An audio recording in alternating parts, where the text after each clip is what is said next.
El día de hoy vamos a hablar acerca de una herramienta matemática que es de gran importancia en física, los vectores. Así que sin más, empecemos.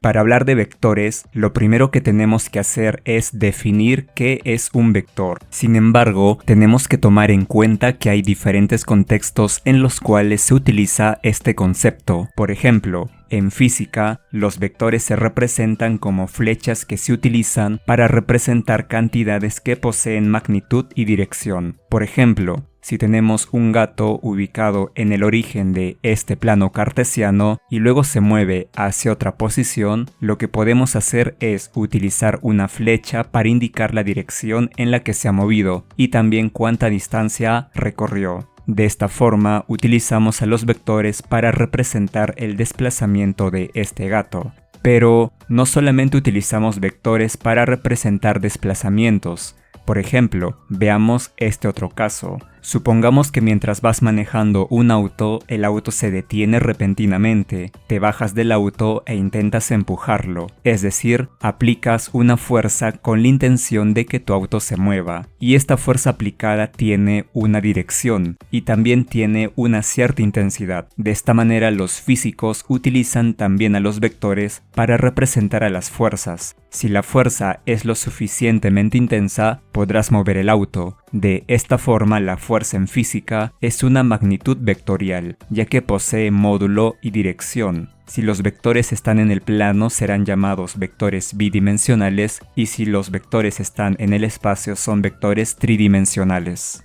Y en programación, en cambio, un vector es una lista ordenada de números. Por ejemplo, supongamos que estás analizando el peso y la estatura de las personas con algún fin en específico. Para este caso, cada persona estaría representada por este vector que tiene dos entradas. La primera entrada hace referencia al peso en kilogramos y la segunda entrada a la estatura en metros. Dado que este vector posee solamente dos entradas, decimos que es un vector bidimensional. Sin embargo, si quisieras añadir alguna característica más, como la edad de la persona, necesitarías un vector con tres entradas, es decir, un vector tridimensional. De hecho, podrías añadir más entradas y de esta forma tener vectores n-dimensionales. Y finalmente, para un matemático en álgebra lineal, se les llama vectores a los elementos de un espacio vectorial, donde un espacio vectorial es un conjunto no vacío donde se definen dos operaciones y que satisfacen con ciertos axiomas. Sin embargo, esto lo veremos en más detalle cuando empecemos a estudiar álgebra lineal. De momento, vamos a tomar al vector desde el punto de vista del físico, aunque formalmente hablando, este también es un ejemplo de un espacio vectorial. Pero por el momento, pensemos en los vectores como flechas. Y de esta manera, un vector es un ente matemático que se puede representar mediante un segmento de recta orientado dentro de un espacio euclidiano. Los vectores se definen por las siguientes características. La primera característica es el módulo o la magnitud, es decir, la longitud del vector. La segunda característica es la dirección, es decir, el ángulo que forma el vector con respecto al eje positivo de las X. Y la última característica es el sentido. Como vemos, para una cierta dirección tenemos dos posibles sentidos. Y ahora veamos cuál es la notación que vamos a utilizar para los vectores. Y para ello, vamos a trazar un vector que va desde el punto A hasta el punto B. Y para este caso, el punto A, desde donde empezamos a dibujar al vector, será conocido como el punto inicial, o también llamado la cola del vector. Y el punto B será el punto final, o también llamado la punta del vector. Para denotar a este vector, vamos a utilizar una letra acompañada de una pequeña flecha arriba. En este caso, este vector será el vector V. Y otra notación muy utilizada en los libros es utilizar las letras en negrita. Además, dado que el vector es un segmento de recta dirigido con punto inicial A y punto final B, podemos denotarlo también de esta manera. Y ahora, supongamos que tenemos el vector V que va desde el punto A hasta el punto B, y el vector u que va desde el punto C hasta el punto D. Si observamos, podemos darnos cuenta que el vector u tiene la misma longitud y dirección que el vector v, y por esta razón vamos a decir que el vector u y el vector v son vectores equivalentes, aun cuando estén en diferente posición. Sin embargo, dado que un vector puede tener infinitos vectores que sean equivalentes a este, necesitamos una manera para representar algebraicamente a un vector, de manera que podamos precisar su dirección. De esta forma, podemos construir un vector que tenga punto inicial al origen de coordenadas y cuyo punto final sea el punto A con coordenadas A1, A2. Y esta representación del vector A se conoce como vector en posición estándar y será el vector que normalmente utilizaremos para representar al vector A. De esta manera podemos especificar el vector A escribiendo las coordenadas de su punto final de la siguiente manera, donde estamos utilizando estos símbolos para diferenciarlo del punto A, y este símbolo hace referencia a un vector cuyo punto inicial es el origen y su punto final tiene coordenadas A1, A2. Sin embargo, también existe otra notación alternativa utilizando corchetes. Para este video vamos a utilizar solamente la primera notación. A los números A1 y A2 se les conoce como los componentes del vector A. Y una forma interesante de pensar en esta notación con componentes es interpretarlo como instrucciones para llegar a la punta del vector partiendo desde el origen. Por ejemplo, el vector con componentes menos 4,3 se puede entender como el vector cuyo punto inicial está en el origen y para llegar al punto final avanzamos 4 unidades hacia la izquierda en el eje X y luego 3 unidades hacia arriba en el eje Y. Y de la misma manera, si el vector A es un vector tridimensional igual al vector con punto inicial en el origen y cuyo punto final está en la coordenada A1, A2, A3, la representación de este vector con componentes será la siguiente. Por ejemplo, si tenemos el vector A con componentes 2, 3, 4, para graficar este vector desde el origen, avanzamos 2 unidades a lo largo del eje X, luego avanzamos 3 unidades de forma paralela al eje Y y finalmente 4 unidades de forma paralela al eje Z, y de esta manera tenemos la representación del vector A. Y volviendo a los vectores en el plano, vimos que tenemos muchos vectores que son equivalentes al vector A, cuyas componentes son 3,1, la cual es la representación en posición normal. Sin embargo, lo que los demás vectores tienen en común con el vector A es que el punto terminal se alcanza desde el punto inicial mediante un desplazamiento de 3 unidades hacia la derecha y 1 unidad hacia arriba. Y ahora hablemos sobre las operaciones con vectores. Existen dos operaciones fundamentales que pueden realizarse con los vectores. La primera de ellas es la suma de vectores y la otra operación es la multiplicación de un vector por un escalar. Y empecemos viendo el caso de la suma de vectores. Para entender este concepto, imaginemos la siguiente situación. Tenemos un gato ubicado en el punto A y luego se desplaza hacia el punto B. Podemos representar este desplazamiento por el vector A. Luego, el gato se mueve desde el punto B hasta el punto C. Representamos este desplazamiento de B a C por un vector B. Sin embargo, si solo observamos la posición en la que el gato estaba al inicio y donde queda al final, podemos decir que estos dos desplazamientos combinados equivalen a un único desplazamiento que va desde el punto A hasta el punto C, que lo representamos con un vector C. De esta forma podemos decir que la suma del vector A con el vector B equivale al vector C. Y utilizando esta idea, veamos cómo se sumarían los vectores utilizando sus componentes.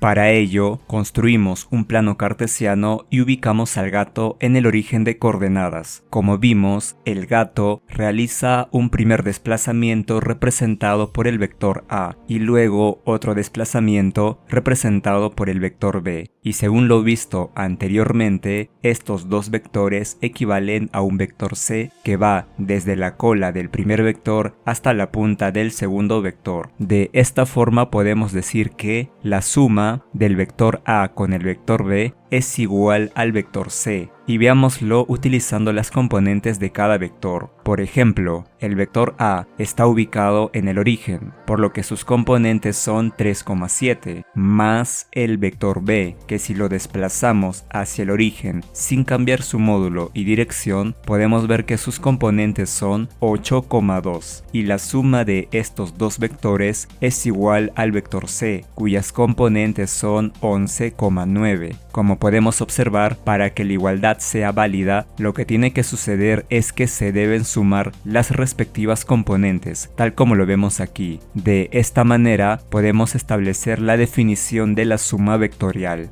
Dado el vector a con componentes a1, a2 y el vector b con componentes b1, b2, la suma del vector a con el vector b es igual a otro vector donde la primera componente es a1 más b1 y la segunda componente es a2 más b2. Es decir, al sumar dos vectores, simplemente tenemos que sumar sus respectivas componentes. Pero, si no sabes cuáles son las componentes del vector, también puedes realizar la suma de manera gráfica. Por ejemplo, supongamos que tenemos un vector a y un vector b. Para hallar el vector suma, tenemos que desplazar el vector b de tal manera que su cola coincida con la punta del vector a. De esta forma, el vector a más b es igual al vector que parte desde la cola del vector a y va hasta la punta del vector b. Si se te olvida cómo sumar estos vectores, recuerda el ejemplo del gato que vimos anteriormente y piénsalo en términos de desplazamiento. Y esta forma de sumar dos vectores se conoce también como el método del triángulo. Otra forma alternativa de sumar gráficamente dos vectores es la siguiente. Tenemos un vector a y un vector b. Lo primero que hacemos es desplazar el vector b de tal manera que la cola de este vector coincida con la cola del vector a. Lo siguiente que haremos será tomar una copia del vector a y desplazarlo paralelamente tal como vemos en la animación, y hacer lo mismo para el vector b. De esta forma hemos conseguido un paralelogramo. Y en este paralelogramo, si trazamos un vector que coincida con la diagonal de este paralelogramo, podemos ver que se formaron dos triángulos, y por el método del triángulo que vimos antes, vemos que este vector que está en la diagonal resulta ser igual a la suma del vector a más el vector b. Para observar mejor este resultado, quitamos las copias que hicimos de ambos vectores y tenemos una forma alternativa de sumar dos vectores que tengan el mismo origen. El vector suma es el vector que se encuentra a lo largo de la diagonal que se puede formar con los vectores a y b, y esta forma de sumar dos vectores de manera geométrica se conoce como el método del paralelogramo. Y para entender mejor la utilidad de la suma vectorial, veamos el siguiente ejemplo. Imagina que un día caminando ves una hoja en el suelo, cuando de pronto se acerca una hormiga hacia la hoja e intenta moverla, aplicando una fuerza F1. Luego viene otra hormiga hacia la hoja e intenta moverla con una fuerza F2, pero en una dirección distinta. Para este caso estamos usando vectores para representar a la fuerza. La longitud de la flecha representa qué tan intensa es la fuerza aplicada por cada una de las hormigas, y la flecha indica la dirección en la que se aplica la fuerza. Dado que las dos hormigas ejercen fuerza sobre la hoja, podemos hallar la fuerza total de ambas hormigas. Y para hallar esta fuerza total, lo que tenemos que hacer es sumar ambos vectores. Para ello, podemos utilizar el método del paralelogramo que vimos anteriormente. Para esto, con ayuda de ambos vectores trazamos dos líneas paralelas a estos vectores de tal forma que construimos un paralelogramo. Y luego, la suma de estos dos vectores es el vector que se encuentra en la diagonal de este paralelogramo. Y este vector de color azul representa la fuerza total ejercida por ambas hormigas. Como podemos observar, la longitud del vector nos indica la intensidad de la fuerza y la flecha nos indica cuál es la dirección que tendrá esta fuerza total. De esta manera, gracias a los vectores, podemos tener una idea de cuál será la dirección hacia la cual las hormigas terminan moviendo la hoja. Y ahora nos toca hablar sobre la multiplicación por un escalar. Para entender cómo funciona, empecemos viendo un ejemplo. Supongamos que tenemos un vector A cuyas componentes son 2,1. ¿Qué es lo que sucede si ahora queremos obtener las componentes de un vector que sea el doble del vector A? Lo que intuitivamente pensamos es que ahora el vector debe duplicar su longitud, manteniendo la misma dirección. De esta manera obtenemos el vector 2 veces A,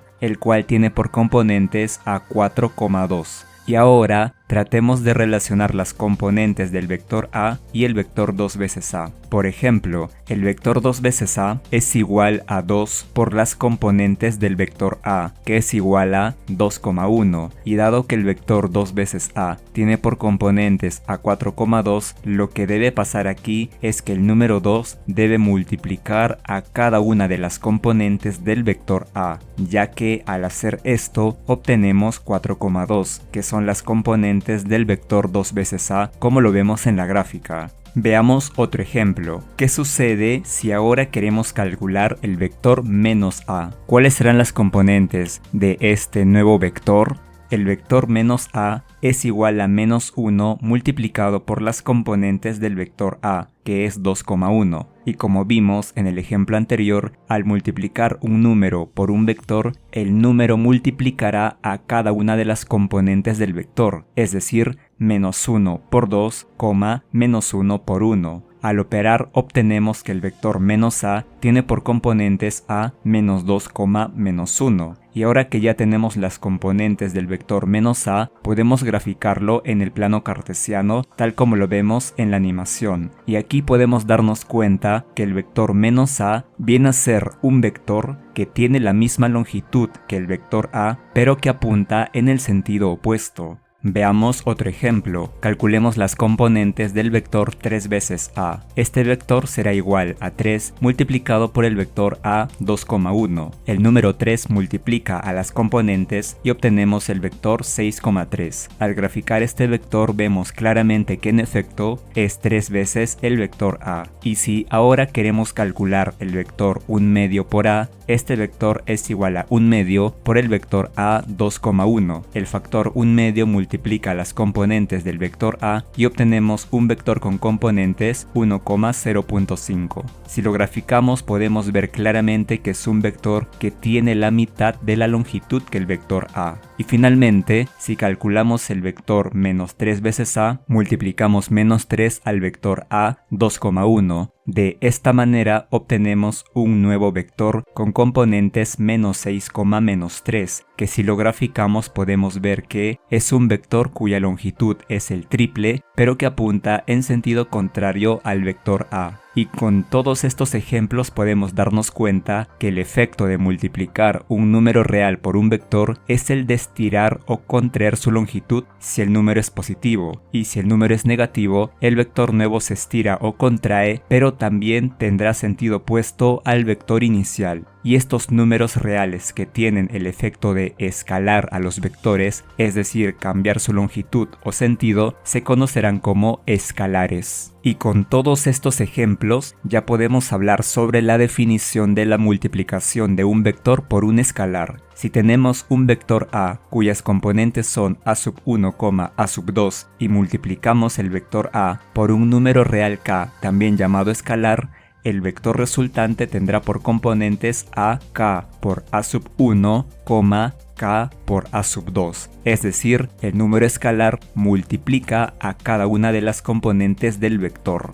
Para vectores en el espacio también se aplican ambas definiciones de la suma vectorial y el producto de un vector por un escalar, sea el vector A con componentes A1, A2, A3 y el vector B con componentes B1, B2 y B3, la suma del vector A con el vector B es igual a otro vector cuyas componentes son iguales a la suma de las respectivas componentes de los vectores A y B, y la multiplicación de un escalar K por un vector es igual a multiplicar el escalar por cada una de las componentes del vector. Y como vimos, hemos definido dos operaciones con vectores, la suma y el producto de un vector por un escalar, y a partir de estas dos definiciones podemos hablar sobre la resta de vectores. De esta manera, el vector a menos b se define como el vector a más el opuesto del vector b. Veámoslo gráficamente. Para ello construimos dos vectores a y b que tengan el mismo origen.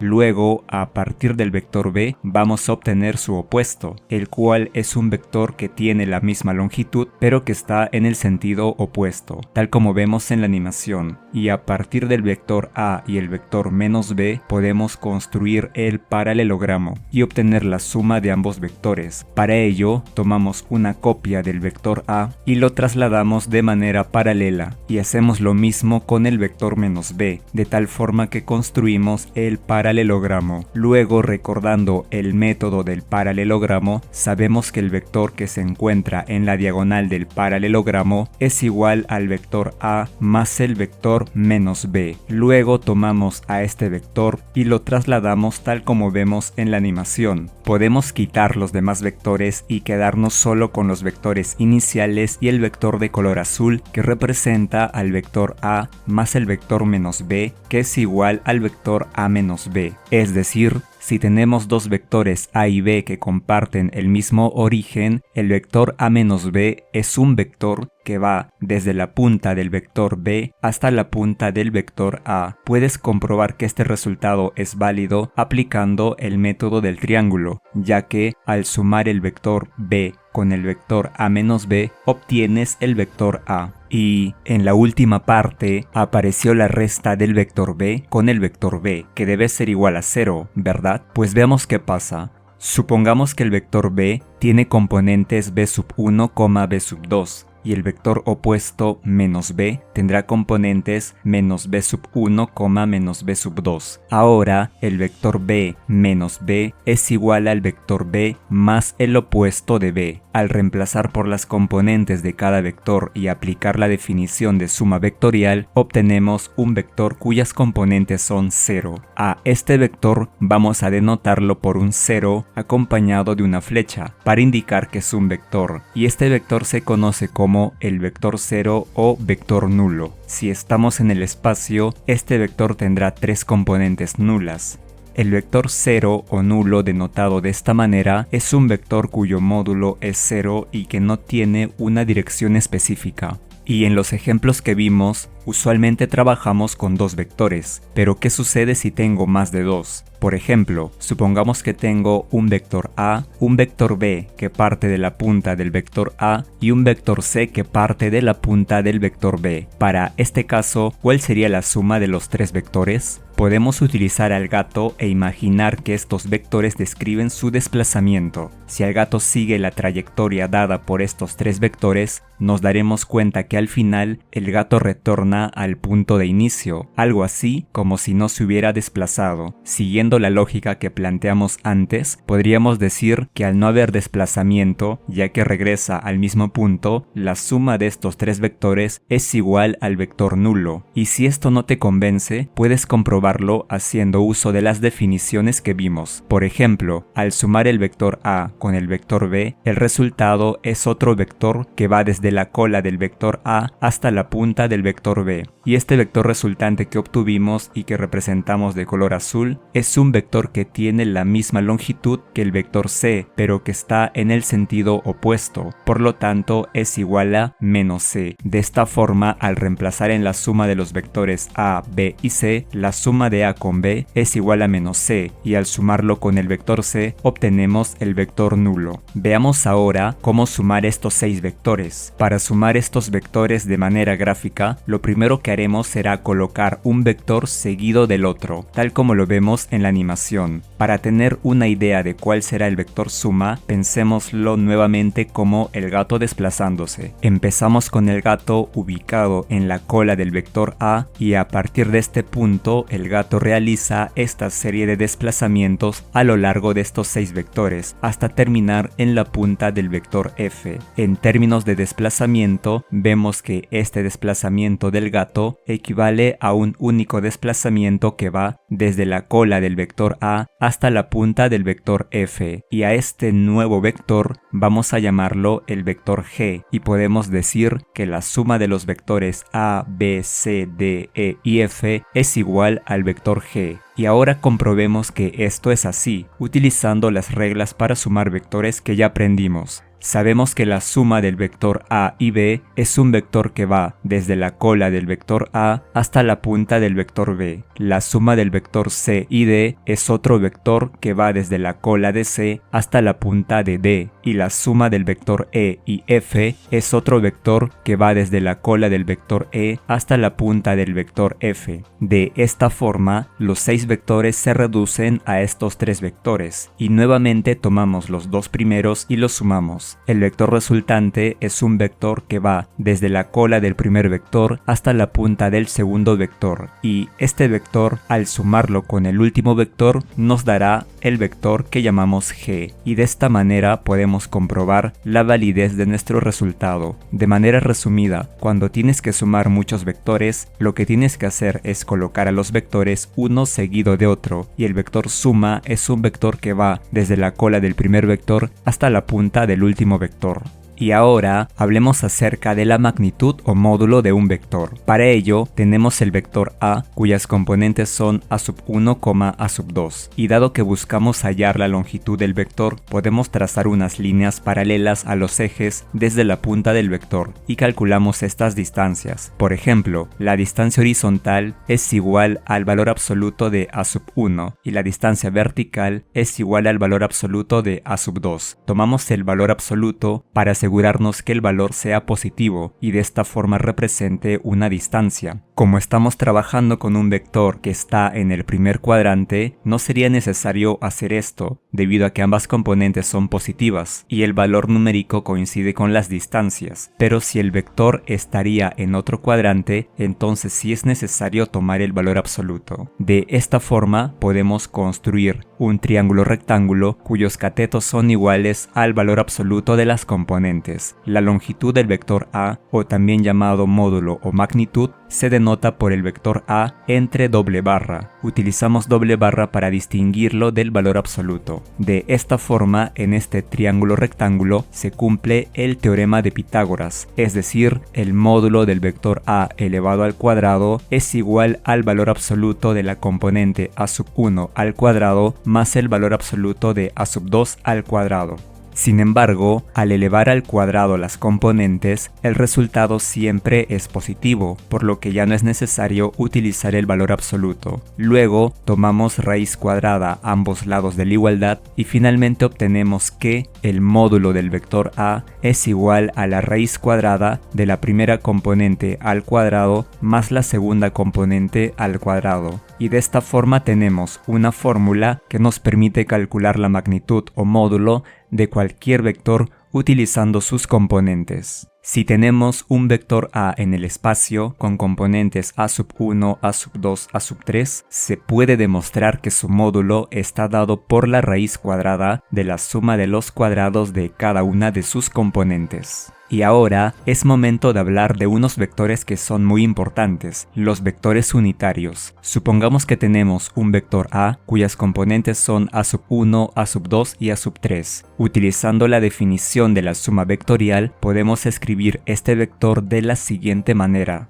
Y utilizando la definición de la multiplicación de un vector por un escalar, podemos expresarlo así. Como vemos, cada una de las componentes está multiplicando a un nuevo vector, y estos vectores serán conocidos como los vectores unitarios IJK. De esta forma, el vector A se puede escribir como una combinación lineal de estos vectores unitarios, es decir, A1 por el vector unitario I más A2 por el vector unitario J más A3 por el vector unitario K. El vector unitario i con componentes 1, 0, 0 es un vector de módulo 1 y que está en la dirección del eje positivo x. el vector unitario j con componentes 0, 1, 0 es un vector de módulo 1 y que está en la dirección del eje positivo y el vector unitario k con componentes 0, 0, 1 es un vector de módulo 1 y que está en la dirección del eje positivo z. Como vemos, se llaman vectores unitarios porque tienen módulo igual a la unidad, y con la ayuda de estos vectores podemos escribir cualquier vector del espacio como una combinación lineal de estos tres vectores.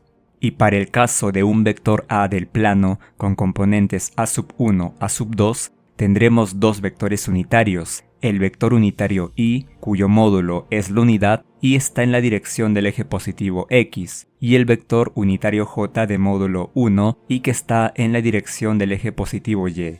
De esta manera, el vector A es igual a la componente A1 por el vector unitario y más A2 por el vector unitario j.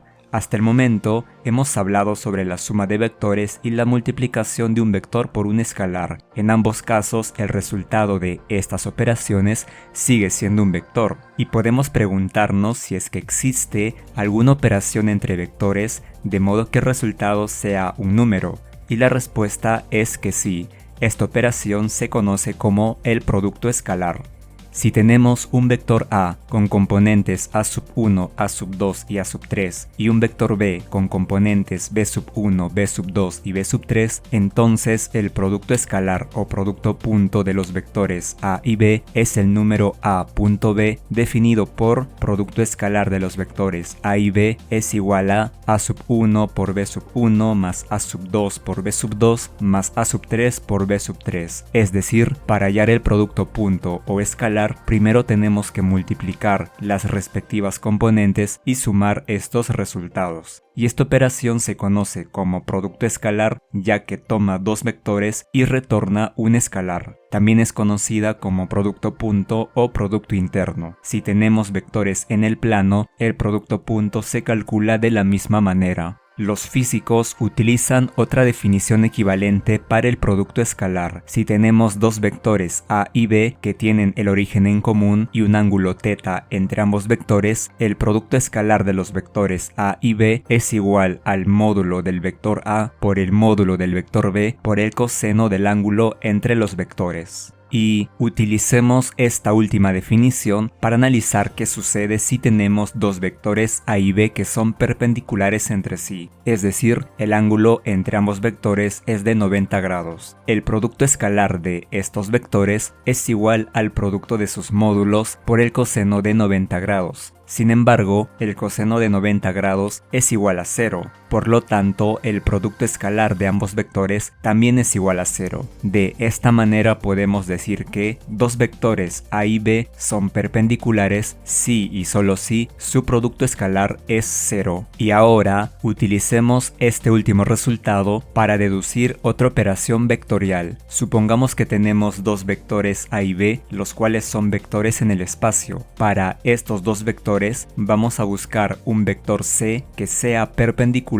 a los vectores A y B. Para que el vector A sea perpendicular al vector C, lo que se debe cumplir es que su producto escalar sea igual a 0. En términos de sus componentes, se debe cumplir lo siguiente. Y para que el vector B sea perpendicular al vector C, su producto escalar también debe ser 0, es decir, de aquí se obtiene este sistema de ecuaciones, de donde se tiene que encontrar las componentes del vector C. Operando algebraicamente, se puede demostrar que el vector C tendrá las siguientes componentes. Y este nuevo vector será conocido como el producto vectorial del vector A con el vector B. De esta manera ya podemos definir formalmente al producto vectorial, sea un vector A con componentes A1, A2 y A3 y otro vector B con componentes B1, B2 y B3, entonces el producto vectorial de A y B es el vector denotado por A cruz B, que significa producto vectorial del vector A y el vector B, y se calcula a partir de las componentes de los vectores A y B.